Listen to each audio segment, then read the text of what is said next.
মানে আমাকে দেখকে তারপরে নিতে হইবে। তুই 25টা লেখ, তুই আইসুকা ভাই তুই ওইনে 25টা লেখ, 25টা লেখ, ওই 25টা ভাই আমাকে স্যারের তো দেখাইতে হইবে এটা। এবার তোর কি দামু, তুই দেখবি, দেখা লাগবে তোর। আমাকে দেখে দেখে তারপর লিখে নিতে হইবে। আয় তুই দেখি যা, ওই দে তোর দাম। হ্যাঁ আয় এ চোখ দুইটা দিয়ে একটু সাইড দে। আরে তোর চশমাটা খোল, ওই রুমাটা দেখ দিও কি অবস্থা। ও ভাই ভাই আমি কি একটা পলিথিন দিয়ে উড়ে নিয়ে আনলেনি? ওটা আমার সিমেন্ট বেলি দিয়ে উড়ে নিয়ে আনলি। ওটা আমি কোনো রকম সাপোর্ট দিয়ে পলিথিন দিয়ে কোনো রকম কামটা হারি। তুই দেখ মোর অনেক 6তলা বিল্ডিং এর একটা পায়খানা। 6তলা বিল্ডিং কেমন?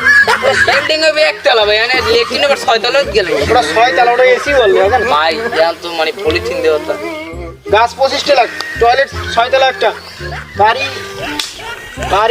নারার বাড়ি, নারা না টিনের